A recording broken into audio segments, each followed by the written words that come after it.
পার্বত্য জেলাসমূহের ভূমি ব্যবস্থাপনায় ডিজিটাইজেশন সংক্রান্ত কর্মশালা অনুষ্ঠিত হয়েছে রাঙ্গামাটিতে। সকালে জেলা প্রশাসকের সম্মেলন কক্ষে এই কর্মশালার আয়োজন করা হয়। এতে বক্তারা বলেন, সরকার ভূমি ব্যবস্থাপনা ডিজিটাইজ করায় নাগরিক ভোগান্তি তুলনামূলক কমে আসবে। এছাড়াও সারা দেশে চলমান ডিজিটাল ভূমি জরিপের কাজ শেষ হলে ভূমি জটিলতা এবং হয়রানি ও দুর্নীতি অনেকটাই কমবে। পার্বত্য চট্টগ্রাম বিষয়ক মন্ত্রণালয়ের উপদেষ্টা সুপ্রদীপ চাকমা, ভূমি মন্ত্রণালয়ের সিনিয়র সচিব ASM শাহেল আহমদ এবং বিভাগীয় কমিশনার মোহাম্মদ নুরুল্লাহ নুরি কর্মশালায় বক্তব্য রাখেন।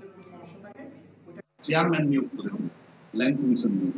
আমরা আশা করি যে আস্তে আস্তে ল্যান্ড কমিশনের একটা প্রবিধান বানানোর সুপারিশ করলেন আমাদের প্রিয় ছিলেন মহোদয়। ভালো সুপারিশ, প্রবিধানটা বানানো দরকার। আমরা বানাতে চাই একটা পরিমাণ।